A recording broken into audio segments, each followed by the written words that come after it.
Et bonjour à tous, bienvenue sur la chaîne de l'Examen Crypto. Nous sommes le dimanche 13 août 2023, 9h40 à l'heure à laquelle je fais cette vidéo. On va faire un point bien sûr sur le Bitcoin, on va regarder deux trois cryptos, on va aussi regarder quelques actualités intéressantes. Allez, on démarre. On démarre avec cette cryptomap, avec une belle performance du côté du Rune, XRD plus 8,1, Rune 18, et puis derrière on a le TON à plus 5,2. Sinon tout le reste du marché, le BON moins 4,6, le Shiba moins 2,3. Bon, on va aller regarder un peu tout ça en détail. Mais on commence par des petites actualités. Donc là, vous savez, l'ex-patron de FTX, donc Sam Bankman-Fried, il était dans des sales draps, hein, franchement dans des sales histoires avec tout ce qui s'est passé sur FTX. Et là, du coup, eh ben, en fait, il est apparemment renvoyé en prison. Il avait une révocation de sa liberté conditionnelle, et là, il a été renvoyé en prison. Parce qu'apparemment, il est encore dans des histoires très très très cheloues. Et il est accusé d'avoir utilisé les comptes de ses clients FTX à leur insu. Enfin bref, le mec a encore la tête carrément sous l'eau. Il est complètement. Enfin, il est pas clean du tout dans tout ce qu'il a fait. Donc, bon, c'est pour ça que moi, personnellement, je ne touche pas du tout à FTX, hein. Je me dis que la plateforme, elle a trop mouillé dans des trucs bizarres. Mais bon, après, chacun fait ce qu'il veut. Mais bon, je trouvais que c'était intéressant de partager cette petite news. Après, il y a aussi une news intéressante, c'est que du côté de PayPal, vous le savez, ils ont lancé leur crypto aussi. Et donc en fait là, bah, il y a la décision de la Fed qui change un peu la donne en fait. Parce que si vous voulez, vu que il faut quand même une adoption sur la durée, donc qui dit adoption dit réglementation. Et le problème, c'est qu'au niveau de la Fed, ils commencent à vouloir réglementer un petit peu trop difficilement, on va dire, tout ce qui a été mis en place. Donc ça commence un petit peu à chambouler la donne de ce que avait fait PayPal. Donc bon, on va voir comment ça va se passer. Là, c'est tout récent, donc ça fait vraiment que quelques jours que c'est sur le marché. Mais peut-être que par la suite, PayPal va devoir adopter quelques changements pour effectivement que ce soit un peu plus utilisable en l'état. Bref, allons regarder du côté maintenant de l'analyse technique. Bon, vous le savez, hein, ça fait maintenant des mois et des mois qu'il ne se passe plus rien sur le marché. Néanmoins, il se passe quand même pas mal de petits mouvements. On va les examiner ensemble en prévision d'un gros mouvement qui pourrait arriver bah, bientôt. Quand je dis bientôt, ça pourrait être pourquoi pas dans les prochaines semaines, donc sûrement à la rentrée. Mais là, tout ce qu'on sait, c'est qu'on s'attend à un très très très très gros mouvement du côté du Bitcoin dans les prochaines semaines.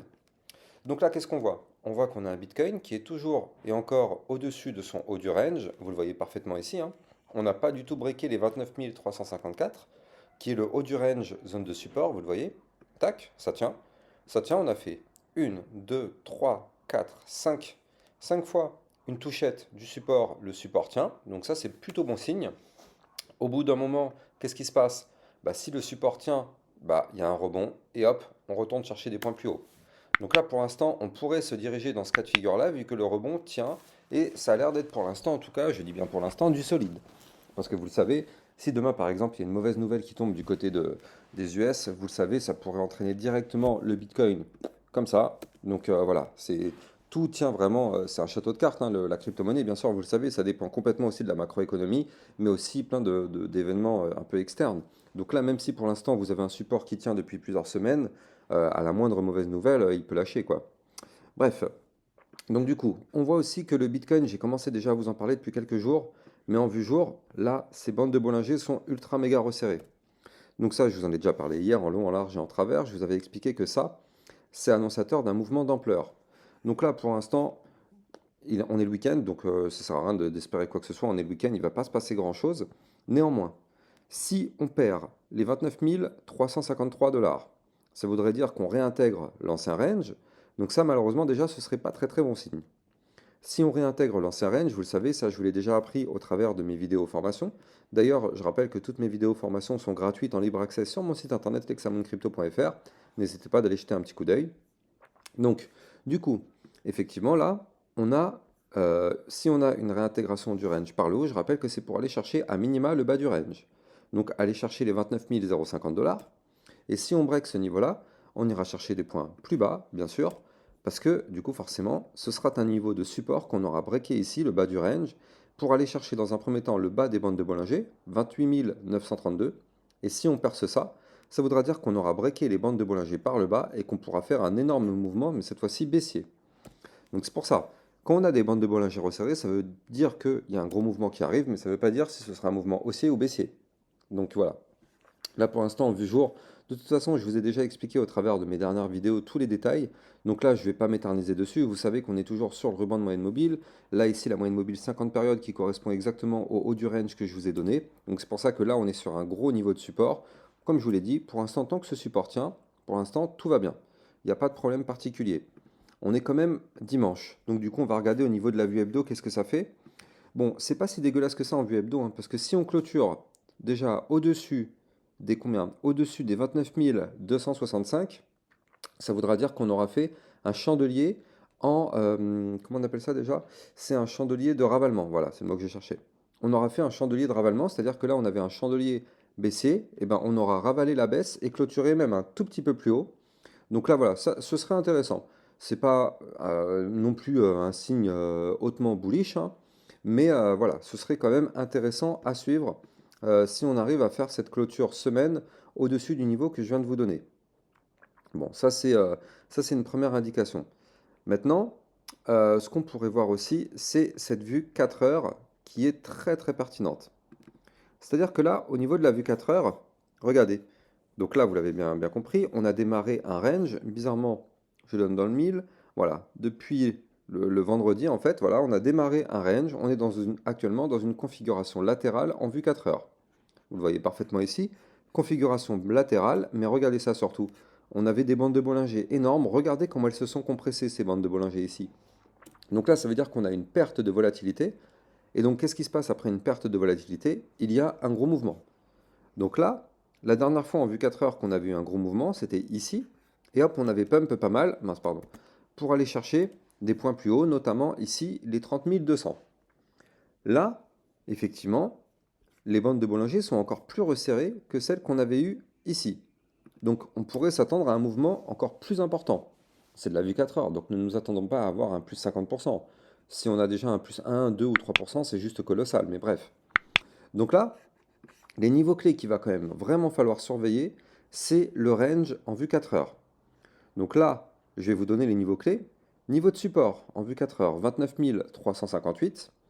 Niveau de résistance du haut du range, ici, au 29 441 $.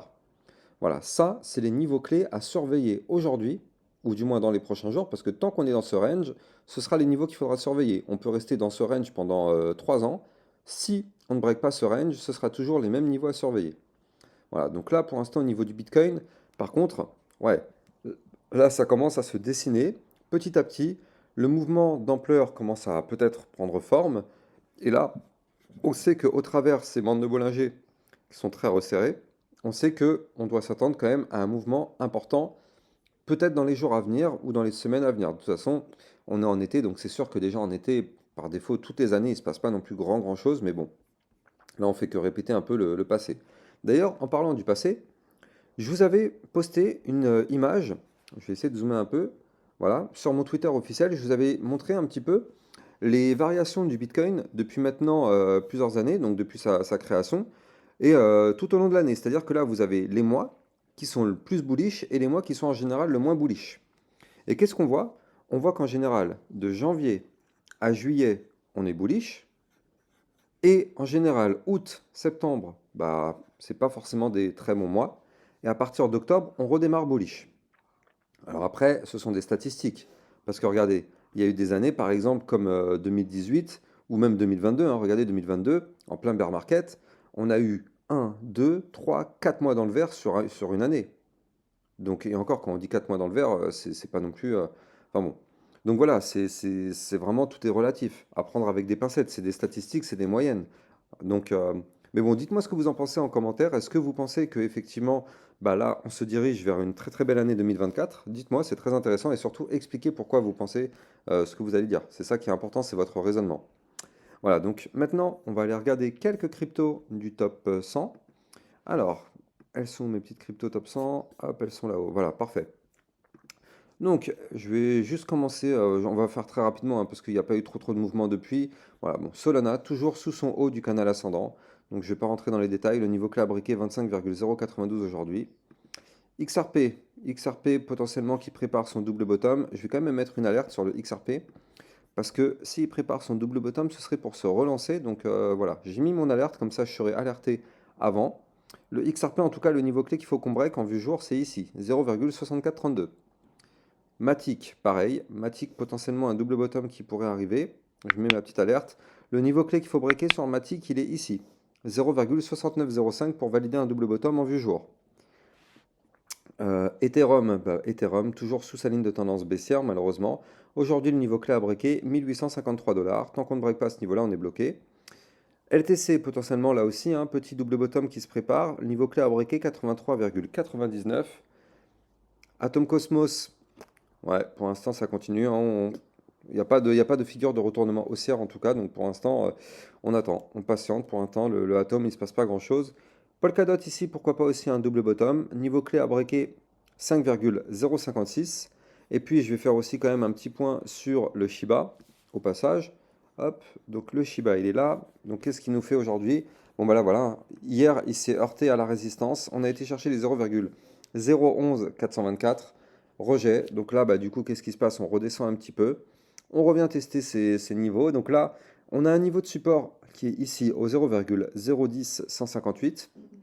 On a une autre résistance juste au-dessus de la tête au 0,010976. Donc pour l'instant, on est comprimé entre ces deux niveaux sur le Shiba Inu. Donc voilà, vous avez vraiment tous les niveaux à suivre. N'oubliez pas de liker, commenter, partager au maximum si vous pensez que effectivement mes vidéos sont des vidéos de qualité. Et n'oubliez pas de regarder en description de mes vidéos parce que vous allez trouver mon lien pour accéder à toutes mes alertes que je vous envoie concernant le Bitcoin et concernant des actus ainsi que d'autres crypto-monnaies. Donc n'hésitez pas d'aller regarder en description de mes vidéos. Quant à moi, je vous souhaite une excellente journée. Ciao, ciao!